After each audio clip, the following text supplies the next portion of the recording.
Olá, pessoal, sejam todos muito bem-vindos, bem-vindas, bem-vindes. Esse é mais uma edição do nosso podcast Louca Sabedoria, um encontro, uma possibilidade de diálogo onde a gente se vulnerabiliza, se abre, se disponibiliza a oferecer uns aos outros o melhor de nós, para que a partir dessas trocas a gente possa operar esses caminhos que nos levam ao autoconhecimento, à felicidade, à revolução de si. Eu acredito vigorosamente que é dessas trocas, dessa louca sabedoria, desse lugar da consciência nova, que nasce a possibilidade da gente se transformar.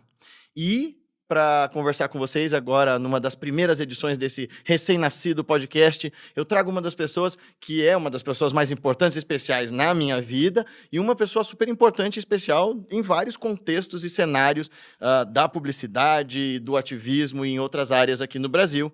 É uma querida amiga e que, antes de eu dizer o que ela representou na minha vida, também tenho que dizer que hoje ela é vice-presidente de Brand and Connections Strategy na Soco, fundadora da Hybrid Collab. Ela foi vice-presidente na África não, a África país, a agência, e na Léo Burnet, e trabalhou também com pesquisa, e com política, e com eleição, e com mais um monte de coisa, e com pesquisas sobre assédio, e com ativismo LGBTQIA+, AP+, e mais um monte de outras coisas. Além disso, é a pessoa que mudou a estrutura e jornada da minha história. Eu já conto isso para vocês em instantes. Muito prazer em receber você, Ana Cortá. Muito prazer estar aqui, Guilherme. Obrigado pelo convite. Para vocês entenderem, quando eu conto no meu primeiro livro que uma amiga muito querida apareceu, quando o meu mestre disse, você vai para a Índia agora, em julho, isso era março, a pessoa que apareceu 15 dias depois e que possibilitou isso tudo de acontecer foi a Ana, e ao longo desses 12 anos de amizade, ela viu os vários Guilhermes nascendo e morrendo e acontecendo. Mais recentemente, foi com ela que eu fui para a Índia, para o sul da Índia, para a gente fazer uma peregrinação juntos, sadhana todo dia, caminhada todo dia, práticas excrucitantes e de virar a alma do avesso e que foram muito bonitas. E a gente já tinha ido 2 vezes antes juntos. 3, né, eu acho. 2. Aí agora foram 3 no total, vai ter os Himalaias logo, logo. Né? Então, eu conheço esse outro lado das buscas espirituais da Ana, além do ativismo e de toda a intelectualidade que todo mundo do público conhece. Então, para mim, é muito legal poder fazer esse intercâmbio entre as várias Anas e aprender com você desde sempre. Imagina, é uma honra para mim aprender com você desde sempre. Ana, eu estava revendo algumas coisas que você disse em entrevistas anteriores, e você falava bastante sobre o papel do sujeito intervindo nas transformações nessa sociedade, nesse, como você gosta de dizer, nesse mundo novo que está na nossa barriga, esperando por nascer. Dos makers, né? Depois da pandemia e de tudo isso que a gente viveu e dessa nossa nova peregrinação, você acha que esse papel do maker mudou para melhor, para pior, ou outra coisa surgiu no lugar?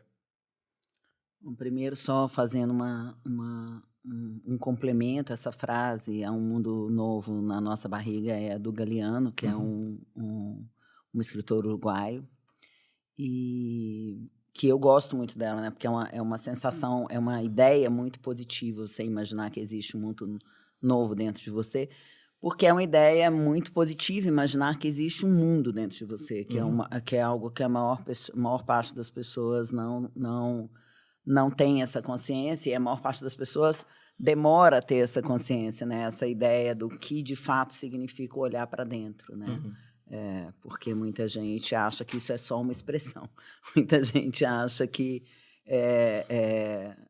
ou muita gente também acha que isso não é algo que te ensina também a olhar para fora, que é uma outra... É sobre o narcisismo, né? sobre ao que se limita aquele momento, aquela circunstância específica, né?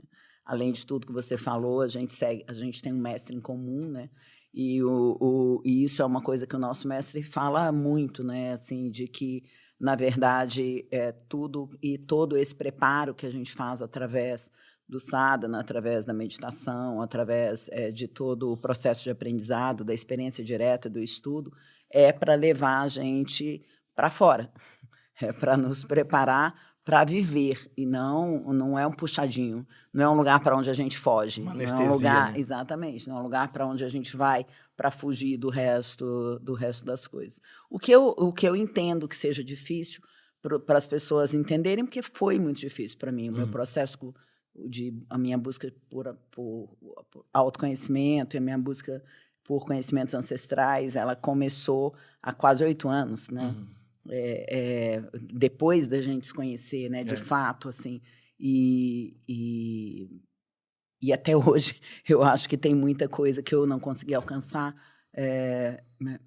talvez porque a dedicação tenha sido menor do que deveria, ou talvez porque a gente nunca vai alcançar tudo mesmo, que é uma outra coisa que para mim hoje faz muito sentido, que é essa ideia de que eu sou gerúndio, e não algo já resolvido. Mas eu acho que a gente vive um momento do mundo onde, né, não vai ser só sobre a nossa capacidade de fazer. Eu não acho eu não acho que o mundo pede apenas uma revolução de makers, como foi pensado há 10 anos atrás, ou há 15 anos atrás, ou mesmo antes disso. Eu acho que a gente ter retornado para esse lugar onde, de novo, ganha valor a nossa capacidade, de novo, a gente ganha a capacidade de valorizar aquilo que é feito por nós mesmos, que é algo que foi perdido com a pós-revolução industrial, pós a primeira revolução industrial, né, onde se criou essa ideia de que nada que é feito por nós mesmos tem valor.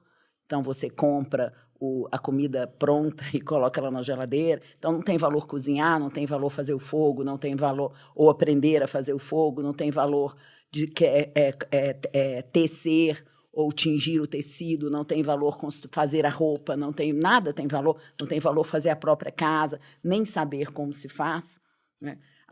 Quando a gente chega nesse lugar que a gente está hoje e percebe que tudo isso tem valor e faz esse caminho de volta, isso é algo extremamente importante. Mas eu não acho que isso define uma categoria de pessoas, os makers. Eu acho que isso é um chamado para todas as pessoas. Isso é a primeira coisa. Sob outro ponto de vista, eu acho que tem um outro lugar de discussão no mundo hoje que fala sobre conceitos e réguas, assim, o significado das coisas, o significado das palavras, os conceitos. Por exemplo, um que tem nos atrapalhado muito, que é o que define sucesso.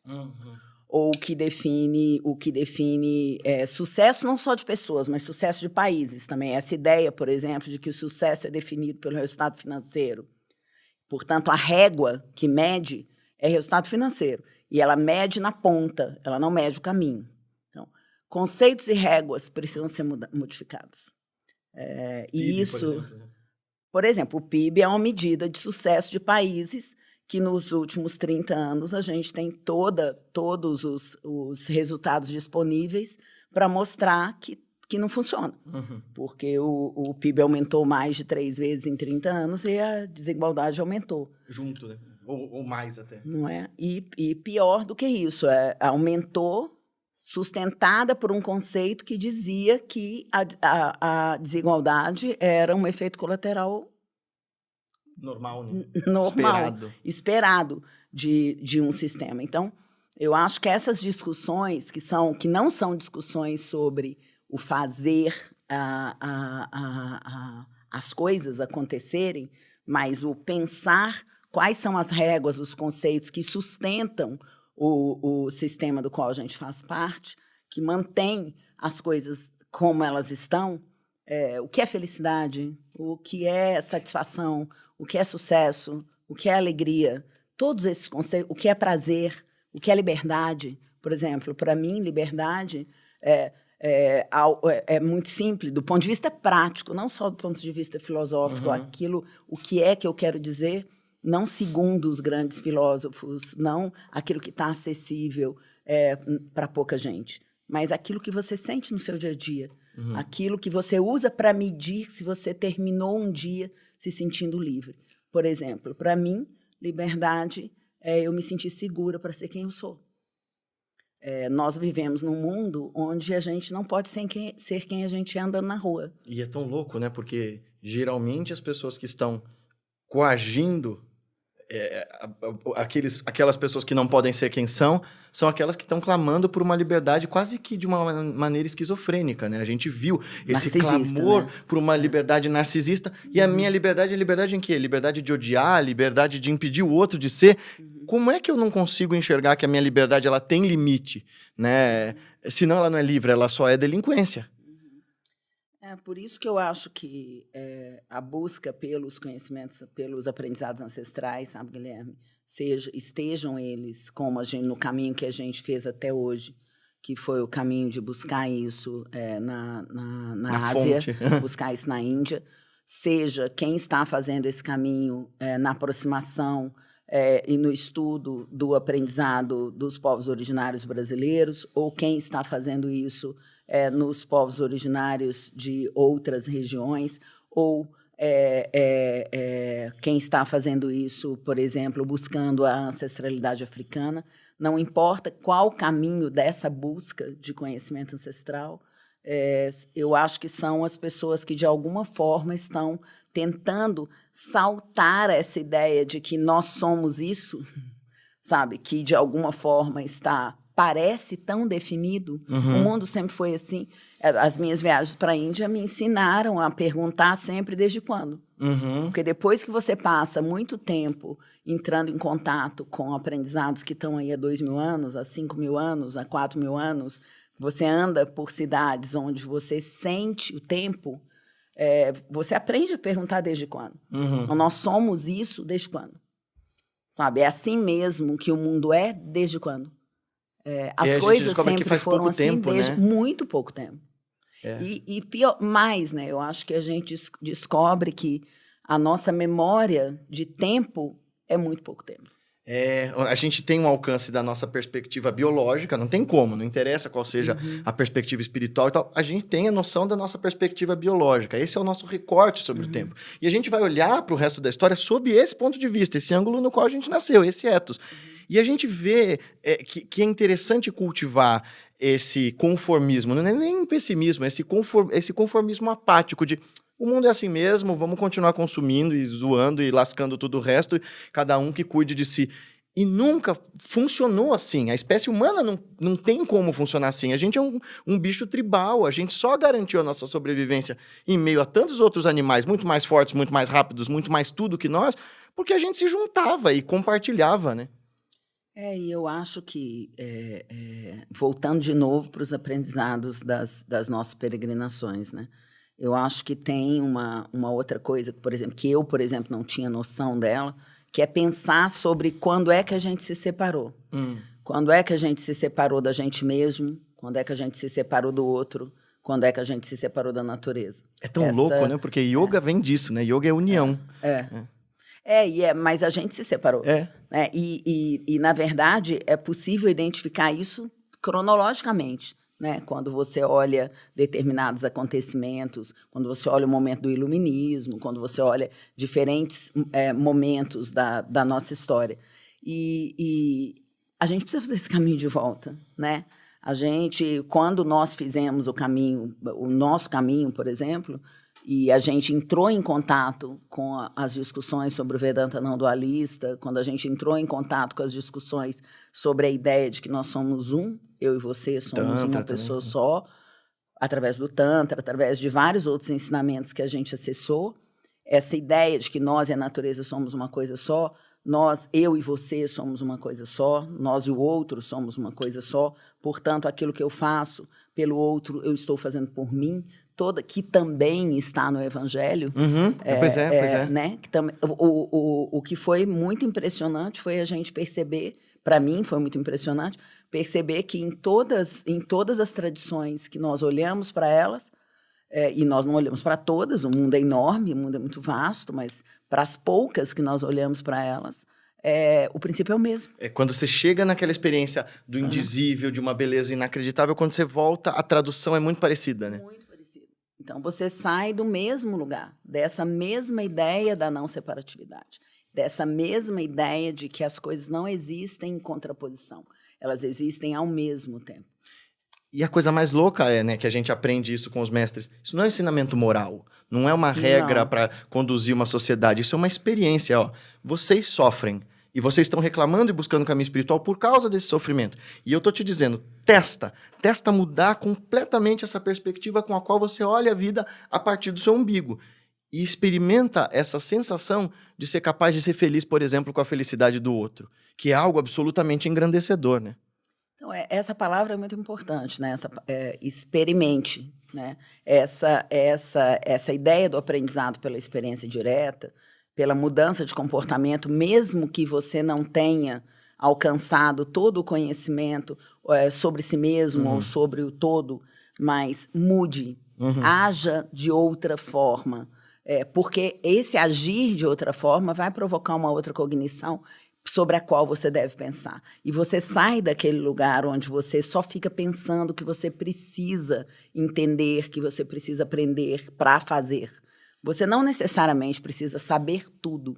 Ou, na verdade, nem é um tudo, né? Você necessariamente não precisa seria ótimo se nós pudéssemos sempre nos manter estudando. Mas caso o estudo não seja suficiente para impulsionar o seu movimento, movimente-se. Tome a decisão, né, de movimentar-se. Você sabe que uma vez eu conversando com o mestre, nosso mestre sobre isso, porque existe essa ideia de que um iluminado é onisciente. A gente fica pensando, o que é isso, né? Será que ele tem acesso ao HD do universo? E ele falou, não é nada disso. Eu só estou num estado de disponibilidade amorosa tão grande, eu estou tão de prontidão a qualquer coisa, que qualquer conhecimento que seja necessário, simplesmente eu me torno o canal dele. Não é que eu estou sabendo toda hora quais são as equações matemáticas que criam, sei lá, a fusão a frio. Não, as necessidades, elas passam por mim e são resolvidas só porque eu estou disponível, atento. E essa atenção é sinônimo de felicidade, é sinônimo de cuidado amoroso, porque você só pode amar aquilo para o qual você dá a sua atenção. Você doa o seu tempo e sua consciência ali. Inclusive você mesmo. Essa é para mim também, voltando para a ideia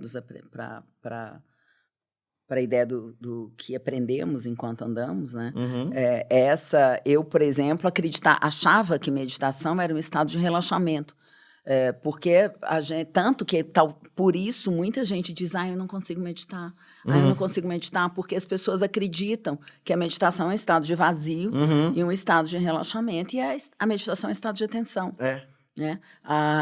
E um estado de atenção que pede a conexão, de sua conexão com o seu próprio corpo. Ou seja, o que a meditação, em última instância, faz é pedir que você esteja em vigília, para que você perceba a sua respiração. Isso para começo de conversa, né? O seu corpo, os seus músculos, a sua respiração. Esse estado de vigília é o estado que deve ser levado para o mundo. Quando a gente pensa na transformação do mundo, por exemplo, hoje, qual é uma grande questão? Vamos pegar um assunto como a questão do letramento do racismo ou da questão do letramento LGBT+, em qualquer um desses aspectos. O letramento é esse processo de aprendizado que nos permite quebrar aprendizados anteriores e aprender novas coisas para que isso gere uma mudança de comportamento. Só aprender não é suficiente. Eu preciso aprender, tomar uma decisão e estar presente. E tomar a decisão de que eu vou me manter num estado de vigília. Eu vou me manter num estado de atenção para que eu consiga aplicar o aprendizado que eu acabei de receber. Só que para a maior parte de nós, esse estado de atenção é muito cansativo. Sim. É como se eu te desse um trabalho a mais. É porque a gente ainda não aprendeu que a atenção é deleite, que a atenção é felicidade. A gente foi obrigado a entender que a atenção é uma obrigação, é tensão. A gente confunde atenção com tensão. Com uma disciplina, né? Que a gente não aprendeu que é boa. Isso. Mesmo o Renato Russo tendo explicado. Isso. E é louco, né? Eu até vi um estudo, e a gente é animal, e isso funciona para nós também, que um cachorro não adestrado é um cachorro profundamente infeliz. E que o cachorro adestrado é um cachorro tranquilo. Porque o cachorro não adestrado, ele tá naquele estado de alerta de não saber quando vai ser a próxima refeição, não saber quando o dono volta, ele vive numa angústia sobre a própria existência. O cachorro adestrado, ele sabe de um cosmos que ordena a vida dele. Ora, nós somos um pouquinho, talvez, mais racionais que os cachorros, mas a gente é animal também. E organizar o nosso dia a dia a partir de uma vontade de dar ordem para isso, inventa para nós essa paz interna, né? Bom, você sabe que o exemplo do cachorro não me ajuda muito, porque eu gostaria que todos os animais fossem livres e não fossem adestrados. E eles teriam condição de, ouvindo o seu próprio corpo, de alguma forma, fazer essa administração. Mas a gente estragou os cachorros, né? Quando eles deixaram de ser lobos. A gente estragou a si mesmos também, né? A gente também, ao se convidar, né, em algum momento, para viver essa lógica baseada na escassez, que a gente escolheu viver, baseada na escassez, quer dizer, não todos nós escolhemos, né? Mas um grupo de pessoas escolheu e o outro grupo foi convencido de alguma forma. Baseado na escassez, baseado na competição, quando essa escolha, quando esse caminho, de alguma maneira, começa a ser trilhado e a gente vem viver na floresta como a gente está na floresta, só que a gente transforma a floresta em cidade, aqui é floresta, e começa a acreditar que a floresta está lá fora, da mesma maneira que a gente começa a acreditar que o sucesso está lá fora, num outro lugar, e começa a perseguir uma ideia de chegar lá num lugar que eu não sei qual é, e começa a acreditar que a ansiedade e a angústia são a essência daquilo que eu sou, né? A gente, na verdade, se adestrou de um outro jeito. Tá? A maior parte de nós, quando questiona ou quando pensa que não existe razão, que não daria conta de uma disciplina, esquece de perceber que vive numa disciplina. De autossabotagem e autotortura. Mas vive, né? Uma disciplina que nos faz acordar numa determinada hora, que nos faz todos os dias andar até um determinado lugar para pegar um transporte, que nos faz chegar no trabalho num determinado horário e agir de uma determinada forma, vestindo uma determinada roupa, e comer todos juntos num determinado horário. Tudo isso é disciplina. Engraçado. E eu costumo falar sobre isso e dizer, olha, nós somos, como seres simbólicos, e depois eu fui ver que o Jung falava isso também, nós todos somos profundamente religiosos. O ethos do ser humano é religioso. Ah, mas eu sou ateu materialista, então. Mas se você tem um ritual para escovar dente, para levantar, para fazer uma série de coisas, você é uma pessoa de comportamento e pensamento super religioso, e você tem que estar muito atento, porque se você não adora algo sagrado, você certamente adora alguma coisa. Você tem no status de sagrado alguma coisa. Talvez seja a hora de você se perguntar ao que você presta culto, né? Exatamente. Porque essa ideia de que, concordo, é totalmente isso que você está falando, né? Porque você parece ter tirado o significado do ritual, né? O significado sagrado do ritual. E que organiza a nossa interioridade. Então, o se alimentar, por exemplo, que é um ritual sagrado, né?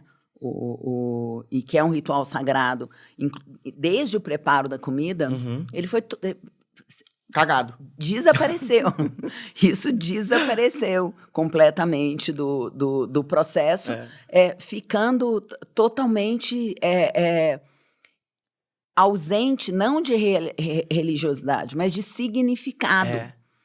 Né? E dessa forma, ele também vai tirando o significado da nossa vida. O autocuidado, por exemplo, que agora o marketing traz de volta como, não só o marketing, né, mas o momento do mundo, de uma certa forma, com todas as crises de saúde mental e de saúde, de uma maneira geral, que a gente está vivendo, traz de volta como algo que tenta recuperar significado, mas não da forma como é colocado no mundo, não necessariamente recupera. Por quê?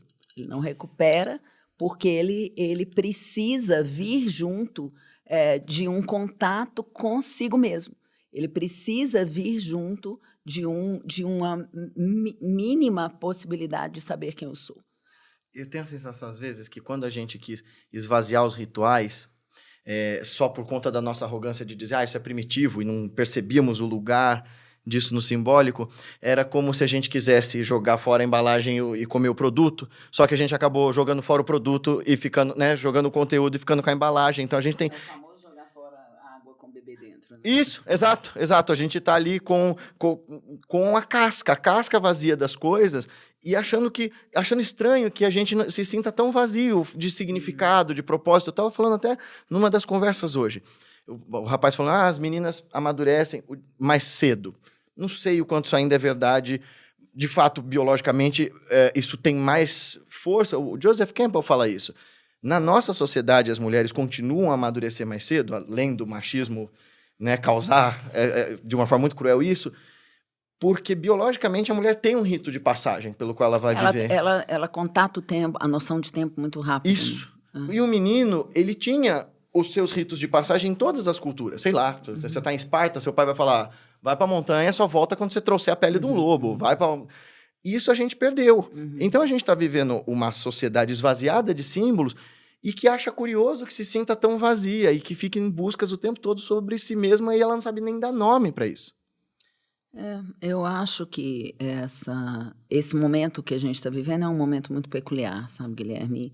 Eu temo muito e gostaria muito de convidar as pessoas, de uma maneira geral, a não cederem a um lugar onde a pergunta nem é isso, assim, onde o valor está em encontrar uma resposta, sabe? Porque, na verdade, a pergunta é mais importante do que a resposta. E muitas vezes é muito difícil, porque se eu sou apaixonada pela resposta, eu vou achar que a resposta é a primeira que eu achar, e ela é suficiente. Ou eu vou viver em insatisfação, porque essa resposta não vai vir nunca, porque eu vou achar que nenhuma resposta é suficiente. Então, eu acho que tem um lugar de questionamento das coisas, às vezes, que ele é tão tranquilo quanto questionar. Questionar não devia ser tão dolorido. Eu olhar para alguma coisa e falar, gente, mas por que esse copo é assim? E olhar para isso e pensar, não, deve existir uma razão para esse copo ser assim que eu não alcanço, mas está tudo bem. Eu vou continuar o caminho, sabe? Essa ideia de que eu não tenho resposta para tudo precisa começar a fazer. Né? Ela precisa você poder dizer, começar eu a não fazer. Sei. Não sei, sabe? E fazer uma próxima pergunta. Você não tem que parar de perguntar porque e você se envergonhar não sabe. por não saber, né? Claro que não. Então, eu acho que a gente fez escolhas ruins, de alguma forma, no tempo, sabe?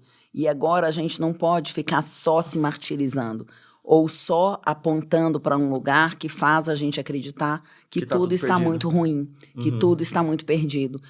Mas eu acho que isso pede uma outra conquista, que é a conquista da consciência de que não é sobre o tempo que eu estou vivendo aqui.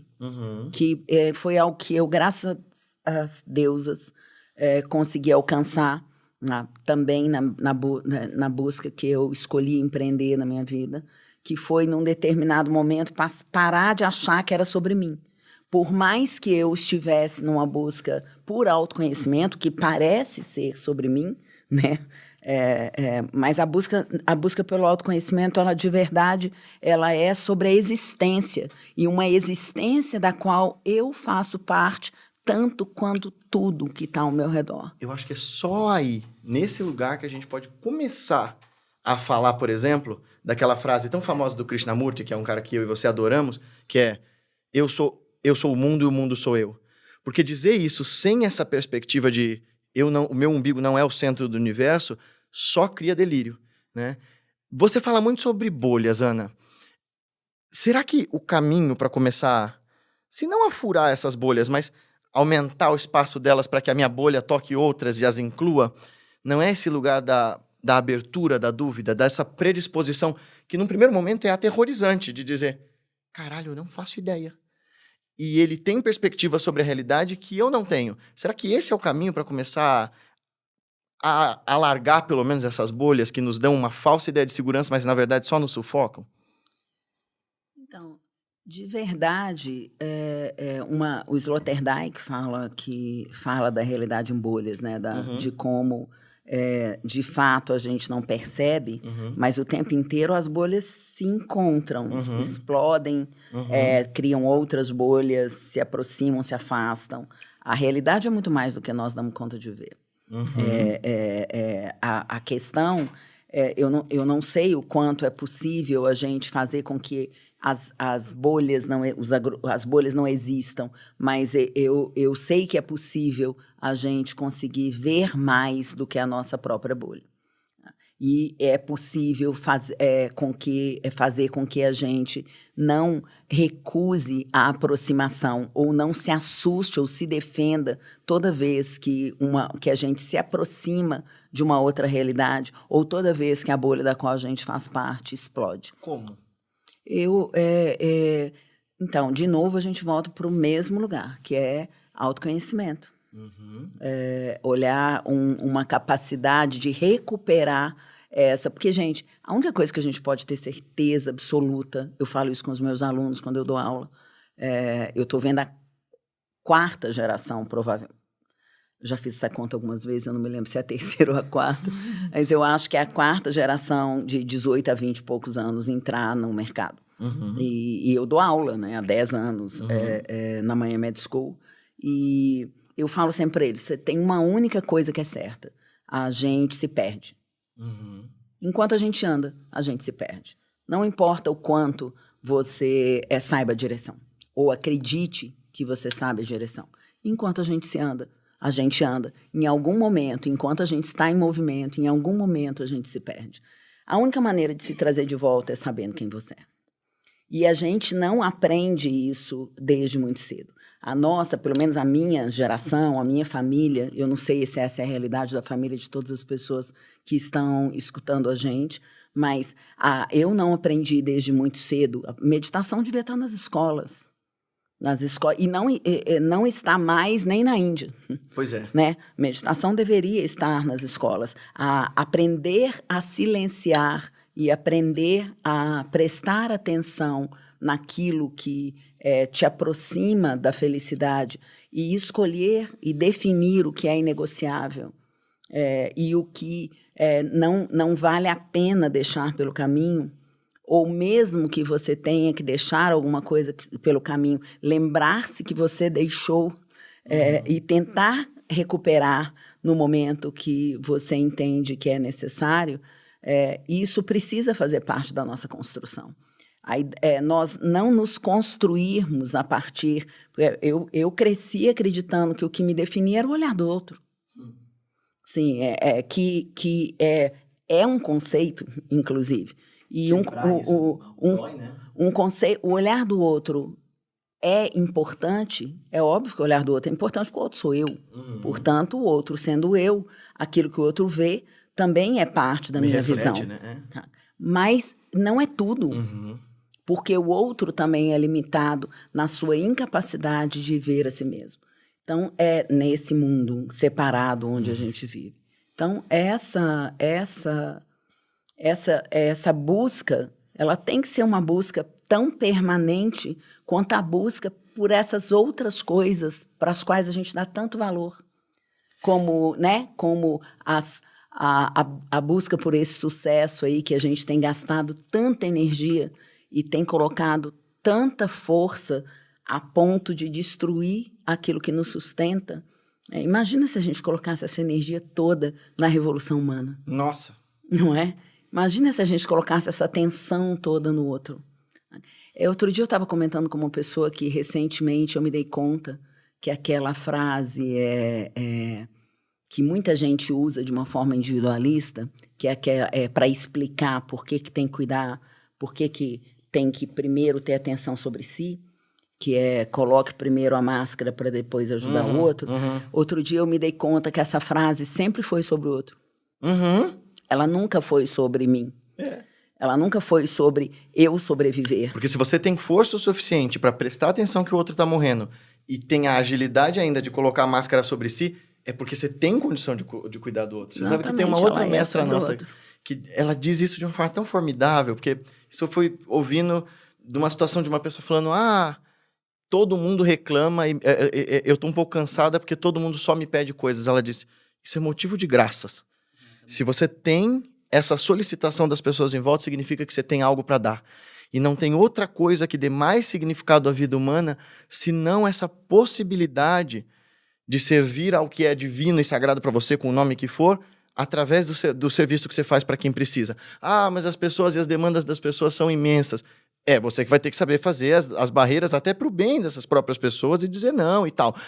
Mas como é que você espera? Foi uma outra pergunta que me fizeram esses dias que eu fiquei um pouco injuriado, assim. O cara me falou, como eu posso exercer compaixão pelo outro sem sofrer com os problemas dele? Eu falei, meu irmão, se você está querendo ajudar o outro sem sujar tuas mãos, nem começa. Não existe isso. Você vai sentir a dor do outro. É essa identificação com a dor do outro, que a gente chama de empatia, que vai te permitir fazer algo por ele. Porque senão você só está do lado de cima como uma deidade, né? Jogando flores e falando, fique bem, querido, toma, toma. É verdade, mas é porque a gente não aprendeu, né, Guilherme? Então, eu acho que é importante a gente se lembrar que, pelo menos na forma que a gente vem para esse mundo e nessa condição humana que está colocada, a gente tem... A maior parte de nós, quando vem com memórias ancestrais ou com memórias espirituais, ela é podada no nosso crescimento. Ela não é estimulada no nosso crescimento. Então, a maior parte de nós meio que pensa no nosso sistema de ensino. O nosso sistema de ensino, vamos pegar como exemplo o Brasil, por exemplo. A gente não tem até um TED excelente de um professor inglês, o nome dele fugiu da minha cabeça agora, mas que ele fala um pouco sobre isso, que é como que o sistema de ensino inteiro ensina as pessoas a usar a cabeça. Então, a gente vem numa sociedade de hipervalorização daquilo que é intelectual, de um tipo de aprendizado, muitas vezes sequer prático. Então, o que acontece? Você não dança. Você não canta. Dançar não e cantar. Histórias. Você não conta histórias. Cantar e dançar, por exemplo, como nós sabemos, porque também isso está inserido na nossa busca desses últimos quase 10 anos, e cantar e dançar é conexão com o divino. O nosso corpo, talvez essa inclusive tenha sido a coisa mais importante que eu aprendi de todas. Eu nunca tinha percebido que antes da meditação e dos aprendizados todos que eu tive nessa última década, eu nunca tinha percebido que a conexão com o divino se dá pelo meu corpo.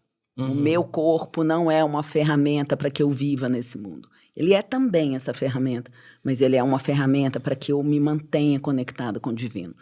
Através do meu corpo, eu tenho toda a respiração, os asanas, tudo é preparado e todas as ferramentas para abrir os canais que me permitem recuperar, inclusive, a memória de quem eu sou num outro lugar.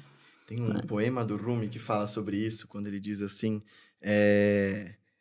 ele fala pra gente não parar de trabalhar, porque ele diz que aí dentro de você está o tesouro oculto. Eu tô tentando achar aqui, mas ele diz mais ou menos assim, trabalhe, cave aí em você o poço, pois dentro de você está a água límpida que você procura. Trabalhe, não pense nem por um só instante em deixar o seu trabalho de lado. Então, assim, quer dizer, esse autotrabalho é essa atenção viva de dizer, olha, tá aí. Mas nós não aprendemos. E a gente precisa ganhar essa capacidade de compreensão quando está em contato com o outro. A gente precisa se lembrar que o outro que está na nossa frente, assim como nós, é ignorante. A gente precisa se lembrar que, por exemplo, a gente estava falando do ensino. Dançar e cantar, por exemplo, né? Cantar... nos conecta, são rituais que nos conectam quando a gente aprendeu a meditação Sufi, por exemplo, na dança Sufi. A dança Sufi, eu jamais tinha imaginado que eu conseguiria ficar 1h30 girando. E é muito engraçado isso, inclusive, assim. Mas essa ideia de que é o corpo que está te conectando com o sagrado. todo, que está te conectando, que está eliminando a visão de separatividade, isso precisa ser ensinado para as pessoas. Porque é bem louco, né? Porque a gente supõe que seja esse corpo que seja a barreira com o mundo. A gente supõe que é o corpo que é a barreira. É muito... E isso, para mim, foi uma descoberta muito impressionante. E ela foi uma descoberta de experiência direta. Ela não foi uma descoberta que eu li a respeito. Obviamente, ela foi uma descoberta de experiência direta com o mestre, que faz com que a gente chegue mais longe naquilo que a gente está aprendendo. Mas, de qualquer forma, a forma que a sociedade está desenhada, ela faz com que a gente valorize o intelecto. Então, esse professor que tem esse TED, ele fala que a maior prova disso são as festas nas universidades, as festas dos professores, porque são corpos carregando cabeças, que sequer conseguem se conectar com os ritmos da música. Então, a gente tem um afastamento da ferramenta, que é o corpo. E quando as pessoas chegam para nós e dizem coisas como, mas como que eu vou fazer isso se eu não sou capaz de ir? É porque ela realmente não é capaz de ir. E o que a gente pode fazer por elas nesse momento específico é tentar, primeiro, eu acho, e para mim isso tem funcionado muito, contar a minha história. Eu acho que quando você, sei lá, as nossas trajetórias individuais, elas estão a serviço do outro. Elas não são só sobre nós. Eu demorei a entender isso. Mas hoje eu entendo bastante que até porque dá um sentido naquilo que você... Porque senão fica parecendo só uma teoria, né? Não, e dá um sentido naquilo que você viveu, né? Porque como nossos processos na vida, e hoje eu estava falando isso com um amigo, que eu falei, quanto mais o tempo passa, mais a gente ganha referências, né? Porque mais a gente vive. Então, mais tempo de vida, mais referências. Mais tempo de vida, mais referências, mais assunto sobre o qual você pode refletir. Isso tudo pode significar nada. Ou pode significar alguma coisa que esteja a serviço do outro. Porque ganha um sentido, sabe? Então, eu acho que contar um pouco sobre as nossas dificuldades, sobre como é difícil para nós também. Porque... todo mundo está em busca desse lugar onde você simplesmente senta, ajeita a coluna, respira e acessa. Não vai acontecer sempre, não vai acontecer rápido, não vai ser fácil e não vai ser sem dor, como o nosso mestre nos disse tantas vezes. Então, às vezes a gente precisa ouvir que o outro não dá conta e simplesmente convidá-lo a pensar que é possível chegar no lugar onde você dê conta e que tudo bem enquanto você não dê conta, sabe? Porque se essa cobrança de conseguir fazer isso, você já viveu isso, quantas vezes nós já conversamos em momentos que você estava cobrando muito de você mesmo? Então, esse lugar de se cobrar muito, de falar, mas como eu vou fazer isso, como eu vou dar conta, como eu vou resolver, como eu vou chegar do outro lado da ponte, sabe? Essa pergunta nos persegue o tempo inteiro. E ela não só nos persegue, como ela é capaz de fazer com que a gente faça escolhas erradas. Então, essa hora, a gente precisa aprender a acalmar. A gente precisa aprender a voltar para dentro. E a gente precisa aprender a entender que está tudo bem. Porque o tempo não é esse tempo. Então, eu, por exemplo, que já tenho 58 anos, em muito pouco tempo, não vou estar aqui mais. 20 anos, 30 anos? O que são 20 anos, 30 Nem anos? bem, já falei pra ela que se ela quiser morrer cedo, amarro o espírito dela numa árvore. Não, 20 anos e 30 anos é nada, né? É muito pouco tempo. Então, 40, viu? 40. Acho que 40 não vai rolar, mas é muito pouco tempo. Então, 20, 30 anos é muito pouco tempo. Portanto, nada que eu faço mais é sobre mim. Uma boa parte daquilo pelo qual eu luto, as minhas lutas contra o racismo, contra qualquer tipo de fobia, contra qualquer tipo de discriminação, contra a toxicidade no ambiente de trabalho, contra o abuso, contra a criação de lideranças criação e valorização de lideranças narcisistas e tóxicas, eu não vou ver. Eu não vou ver. Agora, eu tenho alguns compromissos. Um compromisso é colocar aquilo que eu sou a serviço daquilo que eu acredito. Esse é meu primeiro compromisso.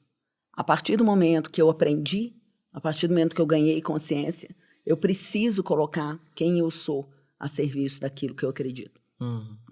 Esse é meu primeiro compromisso. E isso é em casa, isso é com seus filhos, isso é no seu trabalho, isso é nas coisas mínimas que a gente faz todo dia. Esse exercício já é um exercício capaz de gerar para o outro a visão de existência de alguma coisa. Por exemplo, no meu caso, quando as pessoas de 18, 20, 25 anos olham para mim numa posição de liderança corporativa, que é algo desejado por muitas pessoas, e veem em mim um modelo de liderança que não é mais o modelo de liderança que eu fui há 20 anos atrás, que eu fui há 15 anos atrás, eu crio uma outra referência. Tá tudo bem que sou só eu, mas vai ser uma conversa de cada vez. Vai ser uma pessoa de cada vez. Não há o que fazer. Até porque, para ser todo mundo ao mesmo tempo, Guilherme, vai ser com muita dor. É verdade. Então, a gente precisa encontrar esse lugar de paz, sabe? Eu acho. Me conta, porque assim, eu conheci algumas facetas dessa sua trajetória e eu sei que existe uma Ana que é hiper, ultra, master admirada por toda essa galera dessas gerações que estão vindo na publicidade, na propaganda, no marketing, porque você sempre ocupou um lugar de liderança e destaque bem fundamental no cenário do Brasil. E era um ambiente que você mesmo ajudou a diagnosticar super tóxico, né? Que parte... E aí eu vi você fazer essa virada na história, e que não foi, claro, sem dor, foi um processo de você se tornar uma discípula, uma yogini, junto com a executiva e com a ativista. E é uma história muito vasta para ser contada, mesmo que seja, sei lá, num livro autobiográfico. Que parte dessa história você escolheria contar? Porque eu sei que todas elas são passadas com muita verdade, mas que parte dessa história você ia contar para essa geração que vai ficar depois de você e pegar esse cetro de continuar o processo de mudança, de dar continuidade nessa nossa história?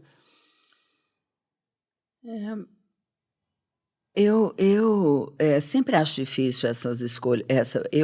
Ainda é um lugar estranho imaginar que, apesar de eu ter a consciência de que as nossas histórias estão a serviço do outro, ainda é difícil imaginar...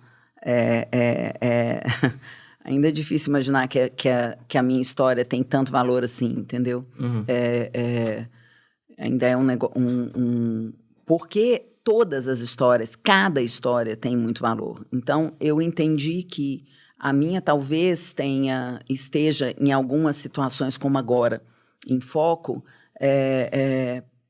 pelo lugar que eu alcancei, né? Pelo fato de que esse lugar é visto como um lugar que responde à régua do sistema que está colocado. E bastante, isso faz com que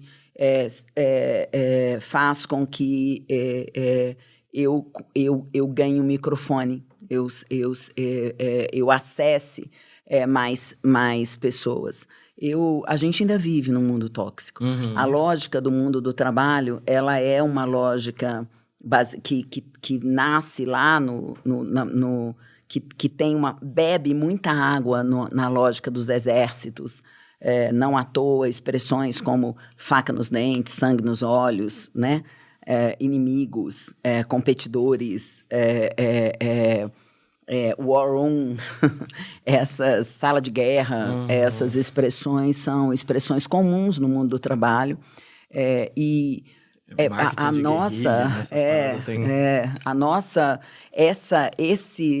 a gente vive num sistema que sustenta as corporações, ou seja, até hoje, em muitas escolas de administração, você ainda é ensinado que as corporações estão a serviço da geração de lucro para o acionista, não importa qual é o caminho. Eu fui uma pessoa, eu me tornei diretora pela primeira vez no final dos anos 90, num mundo de um nível de toxicidade igual ao que a gente vive hoje, sem Sem autoconsciência alguma, né? E sem os lugares que representavam a diferença. Porque hoje você tem toxicidade, você ainda tem um mundo baseado, grande parte, em coisas não positivas, mas as coisas positivas estão aí. As pessoas que estão fazendo diferente, as pessoas que acreditam em outra coisa, elas estão aí. Então, se eu pudesse escolher um pedaço, para mim esse pedaço está relacionado a essa convicção de que a gente não precisa e não deve se espelhar necessariamente nos modelos que estão colocados como representativos do sucesso. Não é verdade que você, para ser uma liderança, que você, para ser uma pessoa que represente algo, uma conquista, para você conquistar as coisas, você tem que se tornar cada vez mais frio, você tem que se tornar cada vez mais distante. Não é verdade que você precisa se tornar uma pessoa como o caminho que eu percorri. Eu percorri um caminho de trabalhar 20 horas por dia. Eu como amigo, vi como isso quase te matou, né? Eu tive 3 burnouts graves. Quase te matou, assim. E eu virei seu amigo no momento em que você estava chegando naquele lugar que você sempre quis. Assim, agora cheguei lá.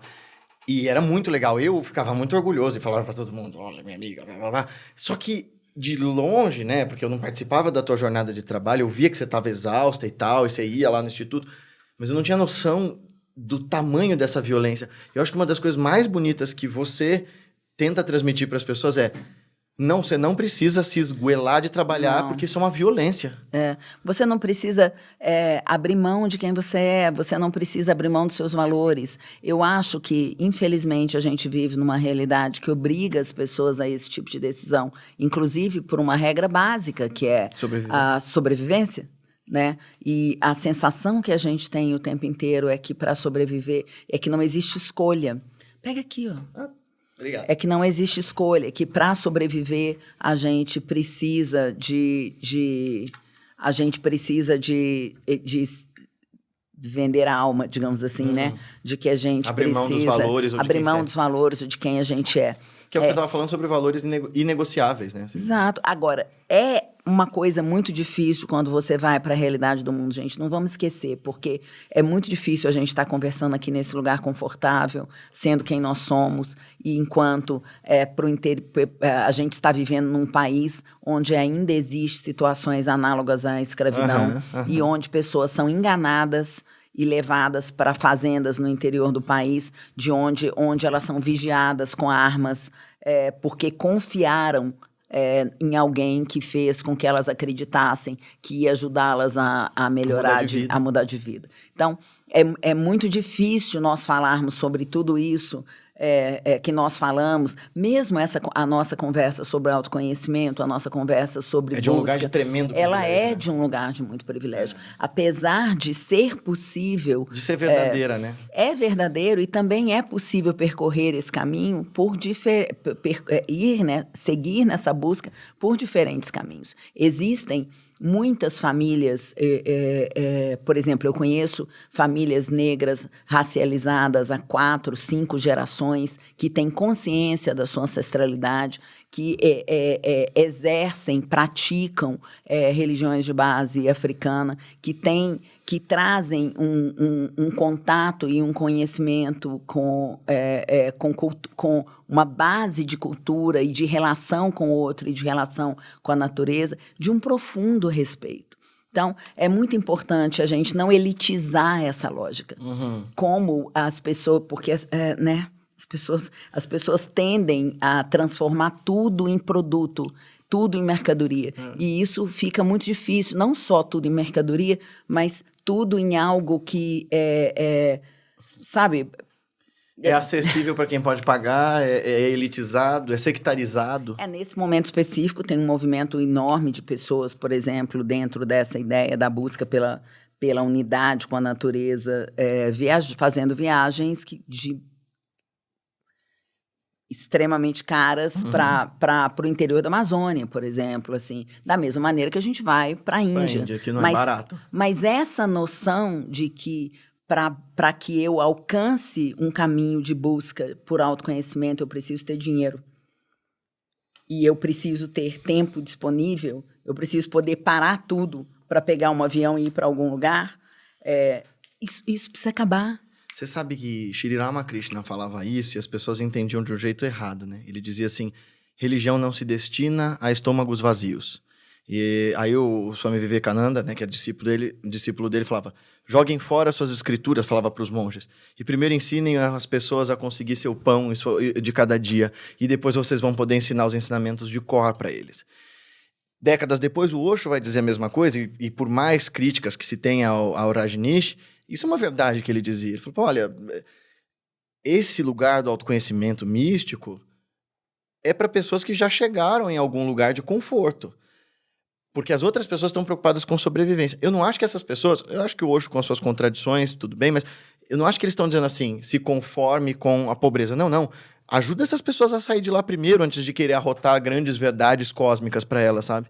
Porque se você não é capaz de enxergar com compaixão teu próximo, se você não é capaz de ver que a fome dele deveria ser importante para você, que ele estar no estado de análogo à escravidão deveria ser algo que te indigna e te leva às lágrimas, cara, tem alguma coisa de muito errado com o que você chama de espiritual.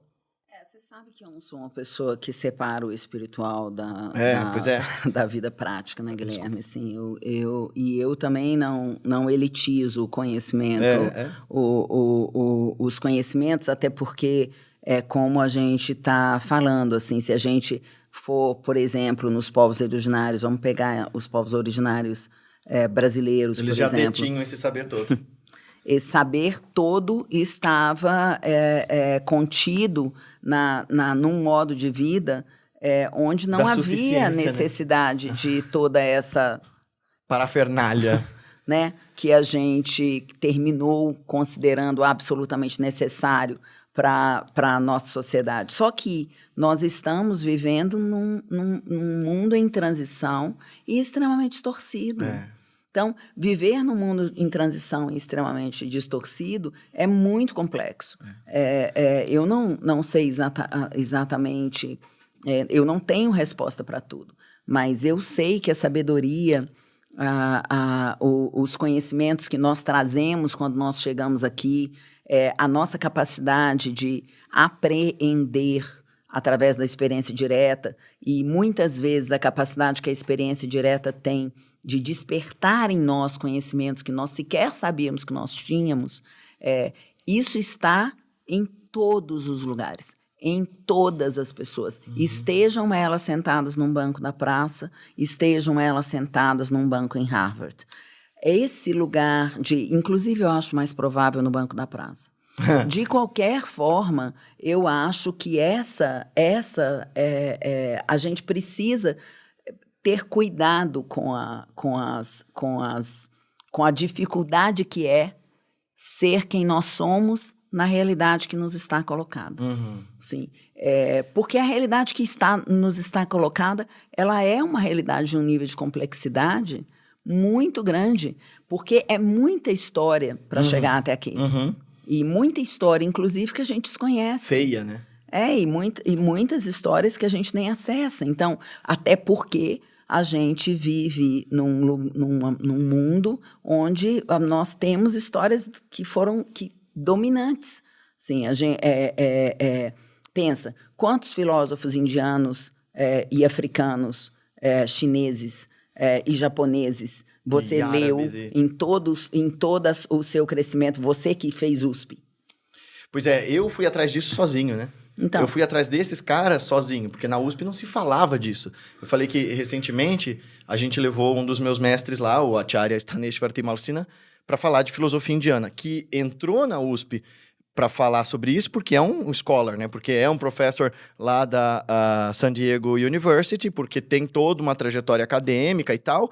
Mas isso era impensável, mesmo ele com todo esse currículo, quando eu estava na USP 10 anos atrás, isso era impensável. Falar de filosofia que não fosse ocidental, não se dizia sobre isso, não existia isso.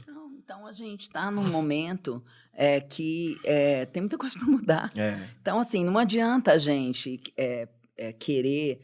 Então, eu tenho uma dificuldade muito grande de me relacionar, inclusive, com as pessoas que acreditam que é só sobre elas se afastarem do mundo e buscarem o autoconhecimento ou entrarem para dentro. Eu acredito que quando toda a minha busca para dentro me ajudou a olhar para fora, e é sobre eu sou uma pessoa que vou para a rua.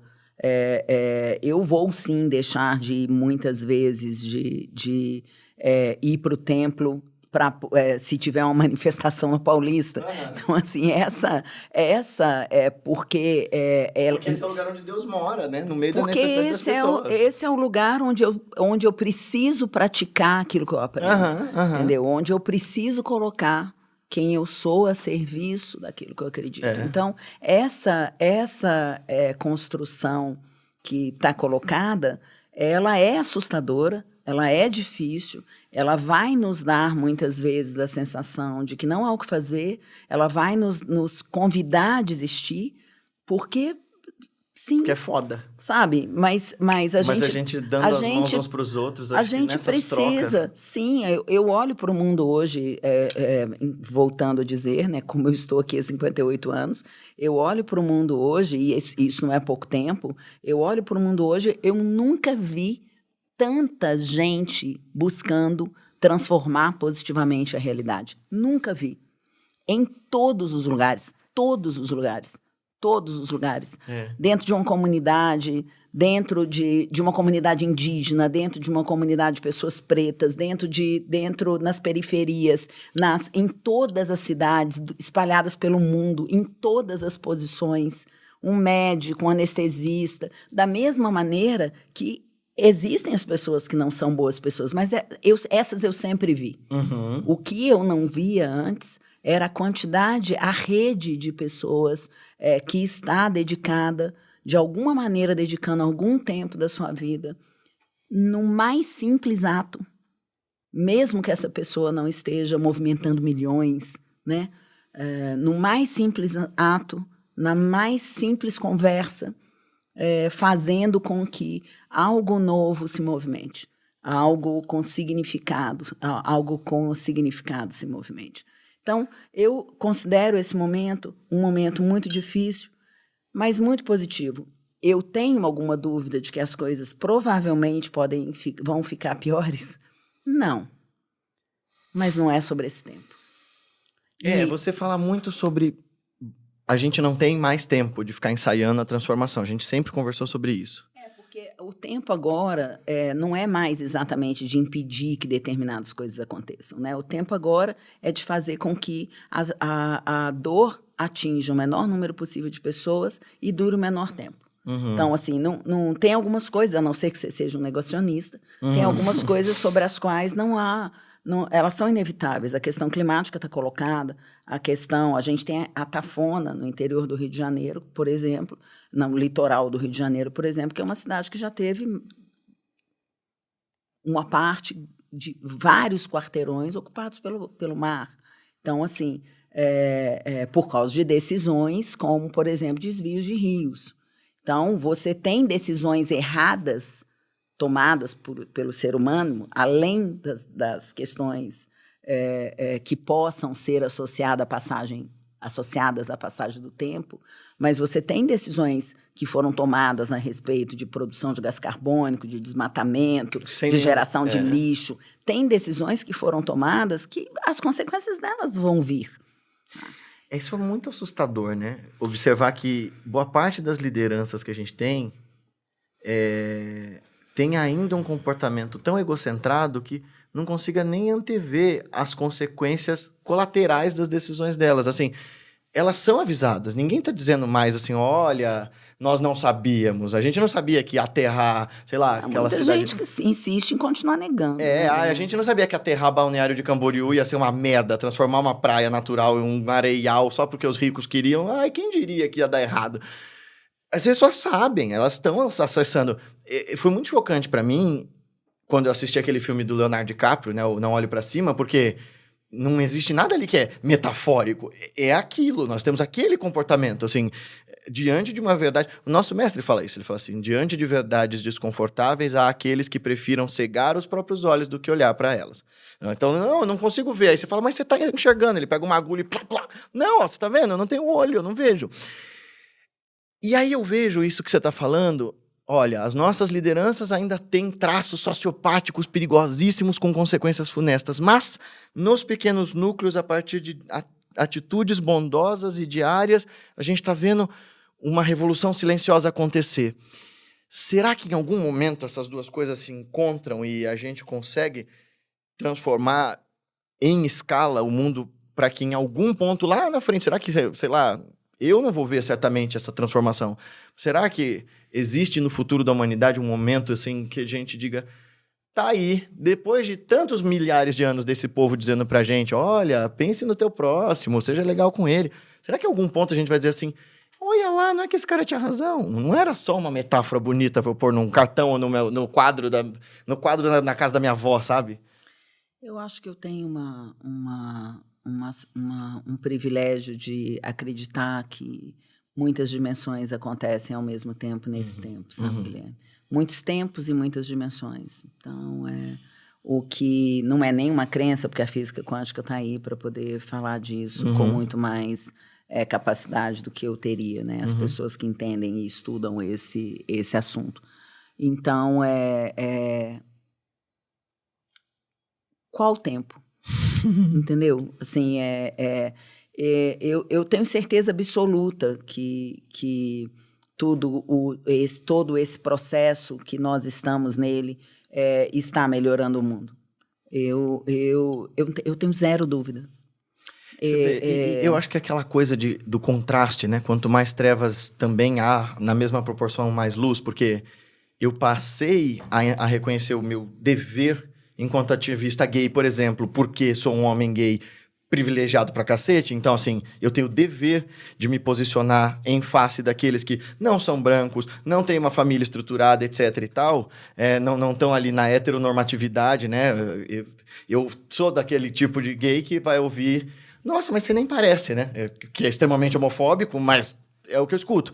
Então, assim, os últimos 5 anos me fizeram, assim, falar, opa, eu aqui com meu marido, super seguro na minha casa, eu tenho o dever de me posicionar e dizer, escuta, a gente existe, mas a gente existe junto, sim, com o gay preto da favela, com a trans, e para mim eles importam. E eu vou defender essas vidas com a minha, se preciso for. Então, para mim, isso foi um clique que me deu por causa do absurdo que a gente estava vivendo. Porque a gente estava muito seguro de dizer assim, certas coisas foram superadas. E conversando com você antes mesmo das eleições, a Ana é a pessoa perspicaz que viu isso tudo chegando 2 anos antes. E falou, tá vindo aí, viu? E eu falei, o quê? Aí no ano que a gente foi pra Índia a primeira vez, ela fez, vai rolar, viu? E eu, mano, Ana, isso não é possível. Não vai rolar. E rolou. E ela disse, rolou. Agora a gente trinca os dentes e atravessa isso aí. E foi nesse ponto que pra mim fez sentido falar assim, eu não tenho outra opção senão lutar e essa luta não é sobre mim. Então, assim, foi por causa da escuridão que se levantou. E eu tava falando hoje de manhã com a Paty. Eu não sei se é um pensamento otimista demais da minha parte, mas eu acho que foi chocante demais para todo mundo que estava confortável no seu lugar de eu sou progressista, mas fico aqui no meu sofá pensando nos meus privilégios garantidos. Foi chocante demais a gente ver em meio a uma pandemia global e aquele desastre o que aconteceu. E me parece que as pessoas estão começando a falar assim, eu preciso me posicionar, eu preciso me indignar, né? Eu não sei, de onde eu vejo, acho que as pessoas estão começando a ter uma certa e necessária reatividade ao absurdo.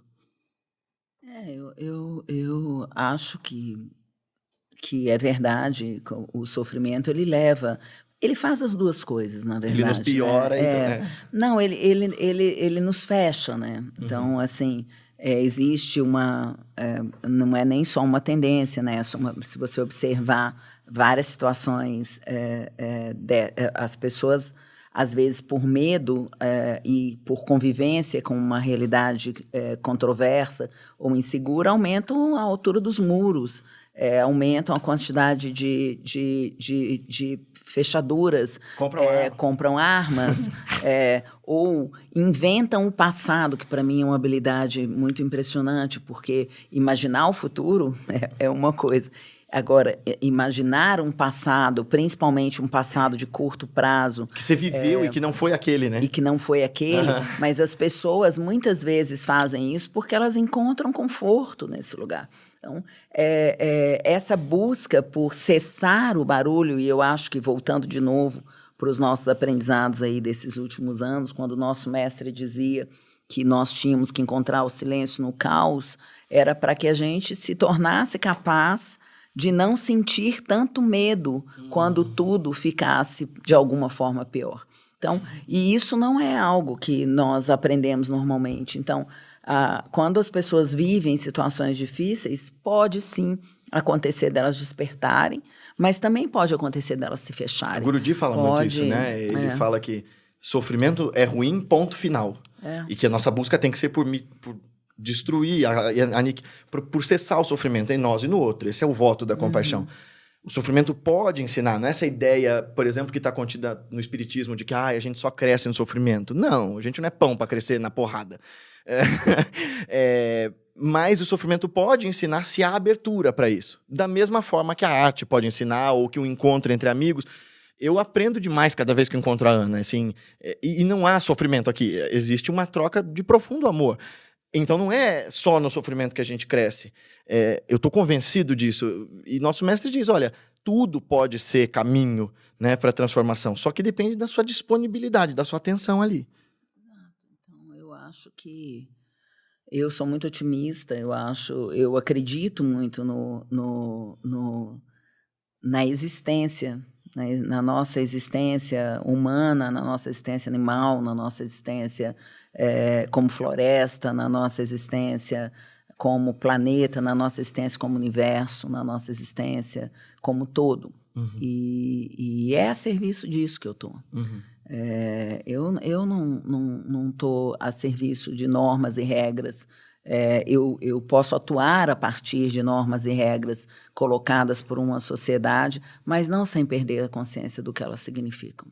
Não sem entender que uma grande parte das vezes eu vou ter que trabalhar para que elas deixem de existir. Não sem saber que uma grande parte das vezes eu vou ter que trabalhar para que elas sejam reescritas. Mas eu não estou a serviço de uma visão de mundo construída por uma minoria, muitas vezes, na sociedade ocidental, particularmente por uma minoria masculina e branca. Primeiro porque, como se eu pensar só no meu tempo nesse planeta, eu diria que eu prefiro ocupá-lo com a construção da convicção de que essa não é a única realidade que existe e que não tiveram narrativas perdedoras. O que existiram foram narrativas que não tiveram a chance de disputar. Caladas, né? E apagadas. Então, eu acho que tem muita coisa para ser feita e tem muita gente capaz de fazer. Então, eu não vejo por que a gente deveria se cercar de um mar de pessimismo ou de uma ausência de crença na capacidade que nós temos de transformar a realidade, porque isso foi o que nós sempre fizemos. Nós sempre transformamos a realidade que nos foi colocada. Se nós transformamos essa realidade de alguma forma, em algum momento para pior, ou em determinadas circunstâncias para pior, está tudo bem.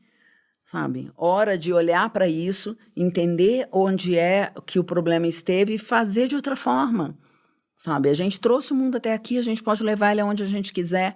Se você pensar no que significa esse momento, por exemplo, do avanço tecnológico, o que a gente está discutindo quando a gente está falando de AI, quando a gente está falando de partes do nosso corpo construída em laboratórios? De trocar um coração por um coração construído em laboratório. A gente está falando que a gente está vivenciando em sua plenitude a nossa capacidade, o que nós somos, que é Deus. É aquilo que a gente, há 10 anos, 20 anos atrás, isso era só ficção, né? A gente assistia isso no Homem Bicentenário, a gente leu isso nos livros do Isaac Asimov, corações impressos.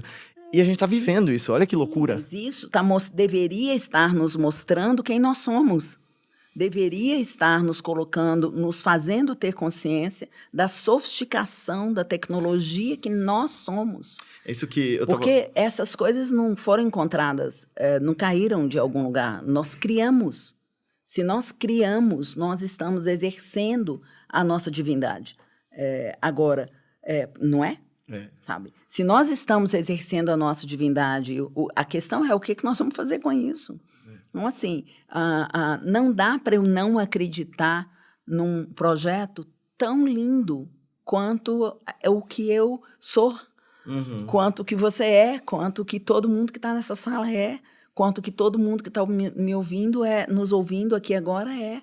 Não dá para eu dizer, você não vai ouvir na minha boca que o ser humano é ruim, sabe?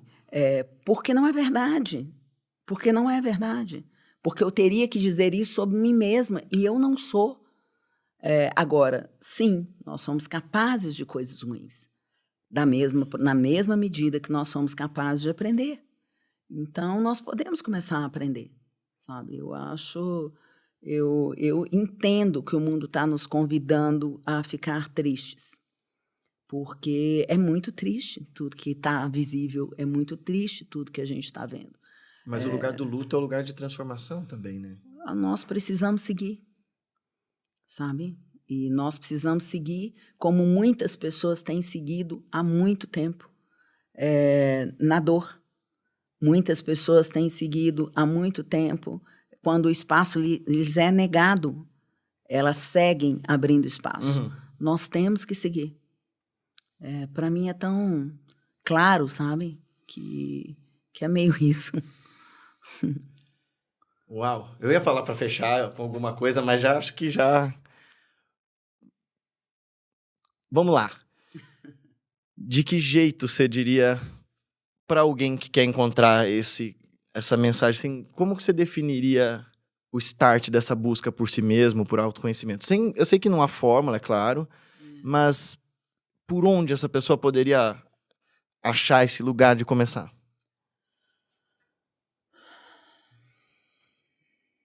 Em meio a esse desespero, você dizer assim, cara, calma que não tá perdido.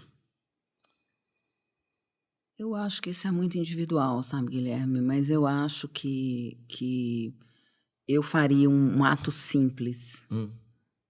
Olhar em volta, sabe? Eu faria um ato simples de olhar para o seu filho, sabe? Com amorosa atenção, né? De olhar para sua mãe, para sua avó, de abrir o álbum da família e relembrar a sua origem. A gente vive um mundo que pede muito para a gente se esquecer quem a gente é. Porque quando a gente se esquece quem a gente é mais fácil manipular, ser manipulado. Então, eu faria um ato simples de olhar em volta, sabe? Olhar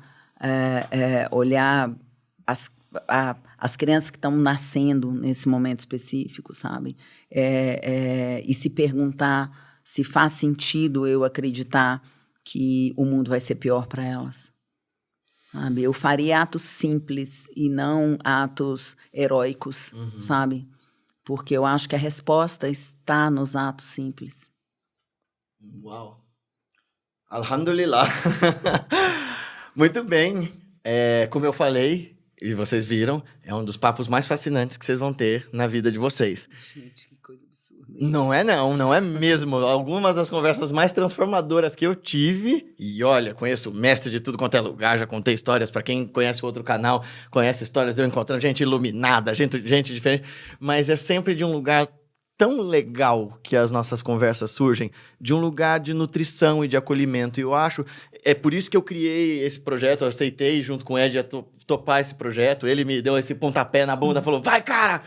Porque eu falei, poxa, se existe um lugar para a revolução de si acontecer, é esse do diálogo, não é da conversa onde a gente só joga informação e pouco absorve, nem do debate onde eu estou tentando provar um ponto e destruir o do outro, nem da palestra em que eu estou só tentando ensinar, mas do diálogo mesmo, dessa troca enriquecedora em que cada um oferta muito vulnerável e generosamente o seu melhor E espero essa correspondência. Eu acho que se existe lugar para esse aprendizado, é esse. Tava falando com o Ed agora, assim, que eu comecei a observar alguns desses podcasters grandes e comecei a perceber que alguns deles amadureceram demais ao longo desses anos, desses mesacasts com essas multidões que eles vêm entrevistando.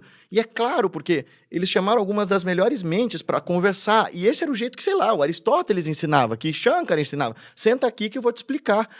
E não tem como você passar incólume por isso, né? É um caminho sem volta, acho. E eu fico muito feliz e muito honrado de você estar logo no começo aqui comigo, porque você esteve num dos começos mais importantes e redefinidores da minha vida. Eu ia fazer direito, eu estava querendo carreira corporativa. Eu fui para a Índia e tudo mudou. Dali, daquele ponto, mudou para sempre. E ela viabilizou isso para mim naquela época e continua aqui comigo nessa transformação. E é muito legal ter você com a gente. Volta sempre, por favor. Uma honra, Guilherme. Espero que a gente se veja sempre, até para sempre, em todos os tempos, em todos os espaços e dimensões. Ela nem sabe disso, mas eu falei dela, por acaso, num dos vídeos meus do canal, e a menina foi pesquisar quem era ela, achou o TED dela e falei assim, meu Deus, quem é essa mulher? Como que o Guilherme nunca falou dela antes? Eu acho, eu brinco com essas coisas, mas eu acho que é importante a gente não senão eu vou contradizer o que eu mesma falo, sabe? Eu acho que é importante a gente não colocar as pessoas nesse lugar, sabe? De pedestal? Sabe? Eu acho que é importante. Eu sei que você me adora, eu também te adoro. Não, mas o meu lugar de amor com você é de um amor pessoal. Aí ela é minha amiga, é por isso. Mas eu acho importante a gente sempre se lembrar que nós todos estamos ocupando lugares de muito poder individualmente, seja qual for o lugar de sabedoria que a gente tenha. Uhum. E você tem razão. Se os espaços de diálogo com as mais diferentes pessoas, né? As do Banco da Praça, o Banco de Harvard, né? Todas essas pessoas, abrir espaço para esses diálogos é realmente aquilo que é capaz de promover uma transformação, um aprendizado para que a gente consiga chegar num lugar diferente desse lugar que está colocado. Eu agradeço muito, eu desejo a vocês muita sorte com esse projeto e espero que muitas pessoas possam ouvir os diálogos que você vai ter aqui nessa mesa. E eu tenho certeza que vai ser muito, muito proveitoso e muito transformador para muita gente. Ai, guru. Pessoal, muito obrigado por terem assistido até aqui. Obrigado, Ana. Venha sempre. Eu vou pedir que você deixe seu like, se inscreva no canal, clique no sininho e manda esse vídeo para os teus amigos. Mais do que isso também, coloca seus comentários, suas concordâncias, discordâncias, seu comentário no comentário de alguém. Fomentar a discussão. Discordar não é um problema. O problema é a gente não se abrir para dialogar. Vamos crescer junto e fazer com que esse projeto também cresça. Para você saber mais dos nossos trabalhos, tem aqui as descrições no link aqui do vídeo. E a gente se encontra no nosso próximo Louca Sabedoria. Até mais!